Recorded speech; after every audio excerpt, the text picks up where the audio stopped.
Hello students, BSc mathematics के इस नए वीडियो लेक्चर में आप सबका स्वागत है। पिछले वीडियो लेक्चर में हमने इन्वर्स लाप्लास ट्रांसफॉर्म की चेंज ऑफ स्केल प्रॉपर्टी और डेरिवेटिव प्रॉपर्टी को पढ़ा था। आज के इस वीडियो लेक्चर में हम इन्वर्स लाप्लास ट्रांसफॉर्म की इंटीग्रल प्रॉपर्टी और मल्टीप्लाई बाय एस प्रॉपर्टी और डिवाइड बाय एस प्रॉपर्टी को पढ़ने वाले हैं। तो आइए देर न करते वीडियो को शुरू करते हैं। तो सबसे पहले हमारी जो प्रॉपर्टी है दैट इज़ इंटीग्रल प्रॉपर्टी, या फिर कह सकते हैं कि inverse Laplace transform of integrals. कि यहाँ पे अगर इंटीग्रल फॉर्म हो या फिर इंटीग्रेशन हो तो उसका इन्वर्स लाप्लास ट्रांसफॉर्म कैसे लिया जाएगा। तो इसका स्टेटमेंट ये कहता है कि if Laplace inverse of F S is equal to F t, अगर एफ एस का लाप्लास इन्वर्स एफ टी हो then Laplace inverse of s to infinity, integration हो जाएगा यहाँ पर इंटीग्रेशन एस टू इन्फिनिटी, और ये होता है हमारा f u d u is equal to होता है यहाँ पर एफ डैश टी। तो ये होता है हमारा इंटीग्रल प्रॉपर्टी। तो देखिए यहाँ पर इसको प्रूफ कैसे करेंगे, बहुत इजी है। जैसा कि हमने पढ़ा हुआ है आपके लाप्लास ट्रांसफॉर्म में हमने जो multiply by T property F t by T होता है, ये एफ टी बाई टी होता है, एफ टी बाई टी, ठीक है। तो यहाँ पर जो डिवाइड बाय टी प्रॉपर्टी होती है उसी का हम यूज़ करने वाले हैं। इसको प्रूफ करने के लिए देखिए यहाँ पर प्रूफ में हमको पता है कि एज वी नो दैट जैसा कि हमने पढ़ा है लाप्लास ट्रांसफॉर्म में कि एफ टी बाई टी का अगर लाप्लास लिया जाता है, तो ये कितना होता है, ये होता है integration s to infinity f u d u. ये आपने पढ़ के रखा है पहले से ही कि अगर यहाँ पर एफ टी बाई टी ये पूरा फंक्शन इस तरह से हो, अगर इसका लाप्लास लिया जाए तो ये इतना होता है, ठीक है। अब यहाँ पे क्या कर लें, लाप्लास इन्वर्स ले लें दोनों साइड। तो लाप्लास इन्वर्स ले लेंगे तो f t by t is equal to हो जाएगा Laplace inverse of integration s to infinity f u d u. तो बहुत इजी है इसको प्रूफ करना। तो बेसिकली ये पूछा तो जाता नहीं है। आइए इससे रिलेटेड एग्जाम्पल देख लेते हैं जो कि आपकी एग्जाम में आ सकता है, ठीक है। तो अगर एग्जाम्पल की बात करें तो हमारा पहला एग्जाम्पल है, इसका क्वेश्चन दिया हुआ है, एग्जाम्पल यहाँ पे दिया हुआ है कि integration s to infinity 1 upon u minus का 1 upon u plus 1 d u, ठीक है। इसका हमको इंटीग्रेशन फाइंड करना है, इसका हमको लाप्लास इन्वर्स निकालना है, इंटीग्रेशन का, ठीक है। तो इस इंटीग्रेशन का लाप्लास इन्वर्स निकालने के लिए अब देखिए यही फॉर्मूला हम यूज़ करेंगे, ठीक है। तो देखिए यहाँ पर ये कहा जा रहा है स्टेटमेंट में कि अगर इंटीग्रेशन इस फॉर्म में हो, integration s to infinity f u d u के फॉर्म में हो, तो इसका लाप्लास इन्वर्स क्या होता है, इसका लाप्लास होता है F t by T. F T कहाँ से आएगा, एफ टी आता है एफ एस के लाप्लास इन्वर्स से। एफ एस का अगर लाप्लास इन्वर्स लिया जाए तो यही किसके इक्वल होता है, यही होता है एफ टी के इक्वल। यानी हमको इसकी वैल्यू लिखने के लिए क्या चाहिए, इसका लाप्लास इन्वर्स लेने के लिए हमको एफ एस चाहिए, और एफ एस का फिर लाप्लास इन्वर्स लेंगे एफ टी चाहिए हमको, ठीक है, तभी इसको वैल्यू होगी। तो यहाँ से हम क्या करेंगे, यहाँ से ये जो फंक्शन, ये फंक्शन क्या दिया हुआ है, ये पूरा फंक्शन होता है एफ यू। तो एफ यू होता है तो हम लोग क्या लिख सकते हैं, let F you is equal to कितना, F you is equal to यहाँ हो जाएगा 1 अपॉन यू माइनस का 1 अपॉन यू प्लस 1। तो एफ एस कितना हो जाएगा, f S is equal to हो जाएगा 1 अपॉन एस माइनस का 1 अपॉन एस प्लस 1, ठीक है। तो जैसे f you is equal to इतना हो सकता है, ये पूरा फॉर्म एफ यू है, तो एफ यू इतना हो सकता है, तो एफ एस इतना हो सकता है। अब यहाँ पे हमको एफ टी चाहिए, तो एफ टी मतलब कि Laplace inverse of F S. इसका Laplace inverse is equal to F T is equal to, इसका लाप्लास इन्वर्स लिया जाएगा पूरे फंक्शन का, तो Laplace inverse of 1 upon S minus का 1 अपॉन एस प्लस 1। तो इसका लाप्लास इन्वर्स तो आप जानते हैं, पीछे पढ़ चुके हैं। इसका लाप्लास इन्वर्स होता है 1 अपॉन एस का होता है 1, और माइनस एस प्लस 1 का होता है ई के पावर माइनस टी, ठीक है। तो ये इसका लाप्लास इन्वर्स होता है।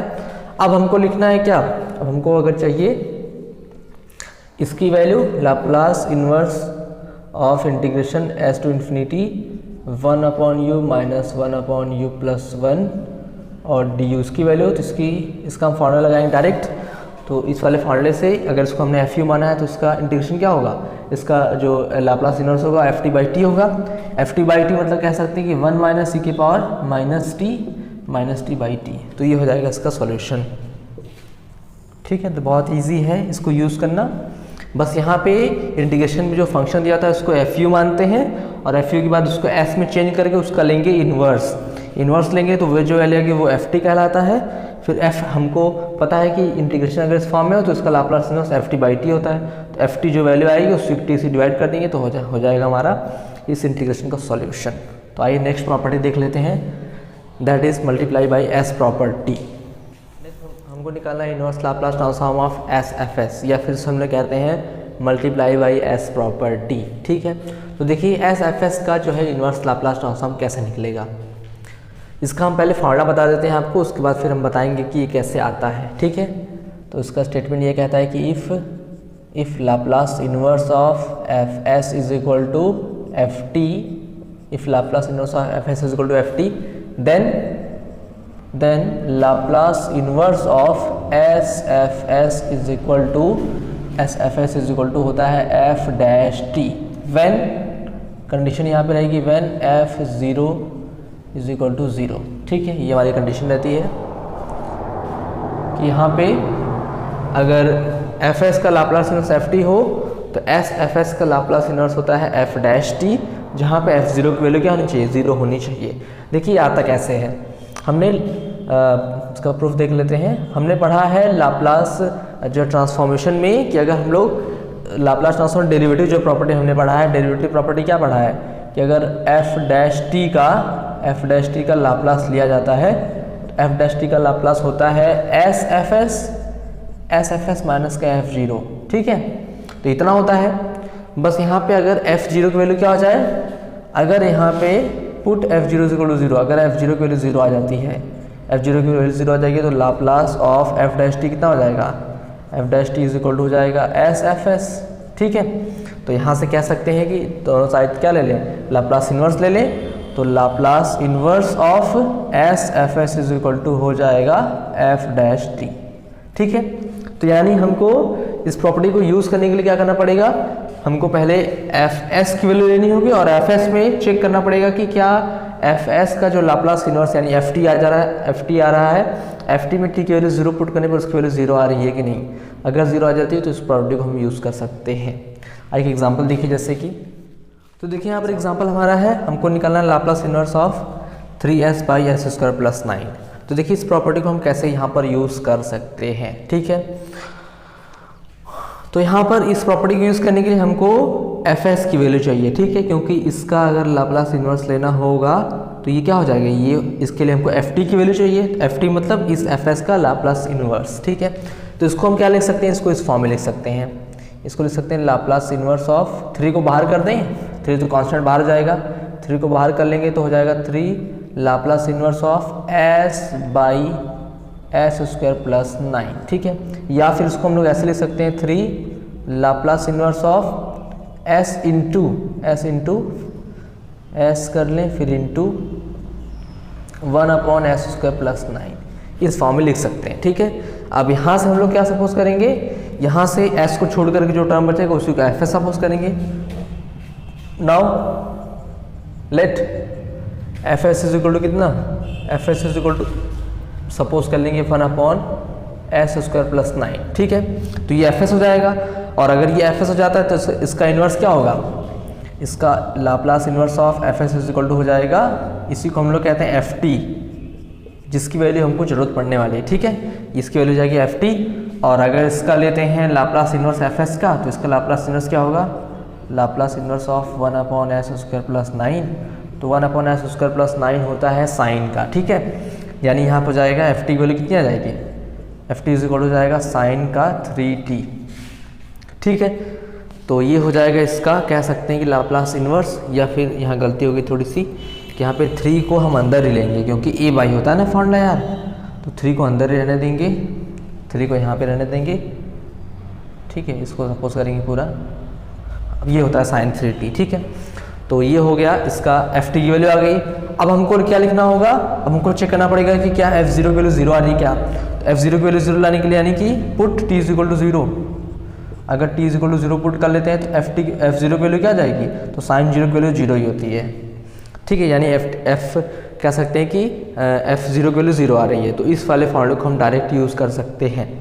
देन तब कह लेंगे then Laplace inverse of 3s upon s square plus 9। तो इस पूरे फंक्शन का लाप्लास इनवर्स क्या होगा, अब ये एस एफ एस के फॉर्म में आ गया, तो इसका इनवर्स होता है F dash T. F dash T मतलब एफ टी की जो वैल्यू है इसी का कर ले डिफरेंशियल टी के रेस्पेक्ट में, यानी कितना हो जाएगा, ये हो जाएगा 3 cos 3t। तो ये हो जाएगा इसका सॉल्यूशन, ठीक है। तो ये हो जाएगा इसका लाप्लास इनवर्स।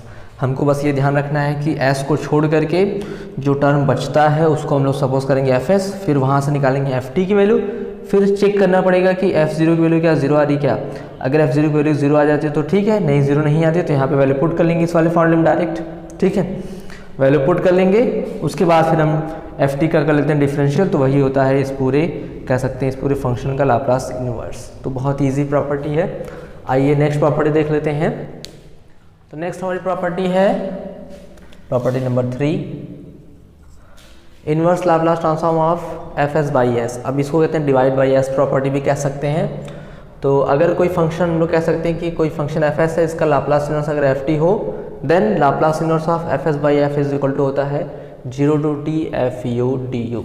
आइए इसका एक एग्जाम्पल लेकर के इससे समझते हैं कि इस फॉर्मूले को हम कैसे यूज़ कर सकते हैं। तो एग्जाम्पल में हम यहाँ पर एक लेते हैं एग्जाम्पल यहाँ पर हमारा दिया हुआ है कि जैसे यहाँ पर हमारा क्वेश्चन है लाप्लास इनवर्स ऑफ, हमको निकालना है लाप्लास इनवर्स ऑफ 1/s और s स्क्वायर प्लस का 60, ठीक है। इसका हमको निकालना है लाप्लास इनवर्स। तो देखिए इसका सॉल्यूशन क्या हो जाएगा। अब यहाँ पर इसका लाप्लास इनवर्स लेने के लिए हमको क्या चाहिए, हम देख रहे हैं कि एफ एस की वैल्यू क्या हो जाएगी, अपॉन वाला एस को छोड़ करके, क्योंकि एस यहाँ पे फॉर्म में रहेगा तो अपॉन वाले एस को छोड़ करके हम लोग कह सकते हैं कि एफ एस की वैल्यू हो जाएगी 1/s स्क्वायर प्लस 16। फिर वहाँ से हमको क्या चाहिए, वहाँ से हमको एफ यू फंक्शन चाहिए, तो एफ यू की जो वैल्यू आएगी फिर उसी को इंटीग्रेट करेंगे तो हमारा आएगा सॉल्यूशन। तो यहाँ से हम लोग क्या कह सकते हैं, इसको हम लोग लिख सकते हैं, इसको लिख सकते हैं लाप्लास इनवर्स ऑफ इस तरह से 1/s स्क्वायर प्लस 16 पूरे के अपॉन s, ठीक है। लेट यहाँ पे सपोज कर लेते हैं let F S is equal to कितना, अब यहाँ से f S is equal to हो जाएगा s स्क्वायर प्लस 16। इस पूरे को एफ एस सपोज कर लेंगे तभी ये इस फॉर्म में ये चेंज होगा, ठीक है। अब यहाँ से निकालते हैं इसका इन्वर्स, तो Laplace inverse of F S is equal to, यानी इसी कहते हैं एफ टी, ठीक है।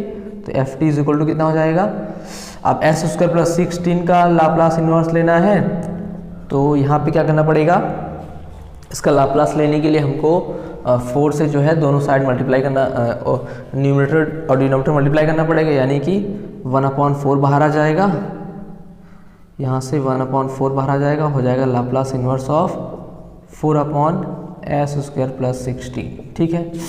अब इसको सॉल्व करते हैं तो ये आ जाएगी कितना, यहाँ पे एफ टी की वैल्यू आ जाएगी, f T is equal to हो जाएगा, अब ये साइन का फॉर्मूला है, यानी यहाँ से कह सकते हैं कि 1/4 और हो जाएगा साइन का 4t, ये हो गया एफ टी की वैल्यू।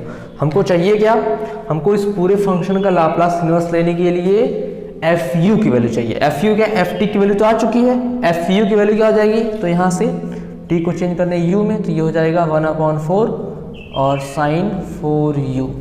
अब इसी वैल्यू को हम यूज़ कर लेंगे यहाँ पर, देन कह सकते हैं कि then Laplace inverse of 1/s और s square plus 16 is equal to हो जाएगा कितना, इसको हम लोग लिख सकते हैं इंटीग्रेशन 0 to t और एफ यू की वैल्यू कितनी है 1/4 यहाँ से हो जाएगा साइन 4u और यहाँ से du, ठीक है, इतना ये हो जाएगा। अब अगर इसको सॉल्व कर लेंगे तो 1/4 तो बाहर ही आ जाएगा, तो 1/4 को अगर बाहर कर लेते हैं तो ये क्या हो जाएगा, 1/4 को अगर हम लोग बाहर कर लेंगे तो यहाँ से कह सकते हैं कि साइन बचेगा इंटीग्रेशन 0 to t और बचेगा साइन 4u और du।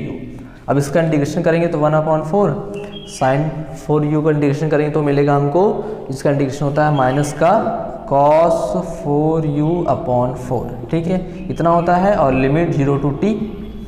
अब माइनस वाले फंक्शन को बाहर कर लें, -1/4 को बाहर कर लें तो जाएगा -1/16 और बचेगा कितना, बचेगा कॉस 4u और लिमिट 0 to t।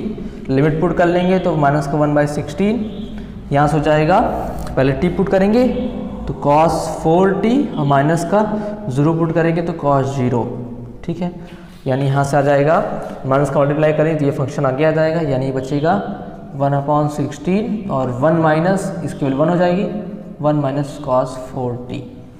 यानी कह सकते हैं कि इस पूरे का लाप्लास इन्वर्स कितना होगा, लाप्लास इन्वर्स ऑफ 1/s और s² + 16 = हो जाएगा ये वैल्यू, ठीक है। तो ये होता है डिवाइड बाई s प्रॉपर्टी। इसमें हमको क्या करना होता है कि सबसे पहले सपोज करना होता है कि fs हम किसको लें, तो fs के लिए s टर्म को छोड़ करके जो पूरा टर्म बचता है उसको fs सपोज करेंगे, फिर fs का लेंगे लाप्लास इन्वर्स, और fs का लाप्लास इन्वर्स लेने के बाद जो वैल्यू आएगी उसको हम लोग ft सपोज करते हैं, फिर ft को चेंज करके u में, फिर उसी को हम डायरेक्ट इस फॉर्मूले में यूज़ करके इंटीग्रेशन कर लेंगे तो आ जाएगा इसका सॉल्यूशन। तो आई होप ये प्रॉपर्टी भी आपको अच्छी तरह से क्लियर हो गई होगी। तो मिलते हैं नेक्स्ट वीडियो में। नेक्स्ट वीडियो आपके लिए बहुत इंपॉर्टेंट होने वाला है, क्योंकि उसमें हम पढ़ने वाले हैं कन्वोल्यूशन थ्योरम, और वो मोस्ट इम्पॉर्टेंट है, मैक्सिमम चांसेस हैं कि उससे एक क्वेश्चन आना ही है। तो हम नेक्स्ट वीडियो में, आप जो उसको ज़रूर देखिएगा, नेक्स्ट वीडियो में मिलते हैं कन्वोल्यूशन थ्योरम के साथ।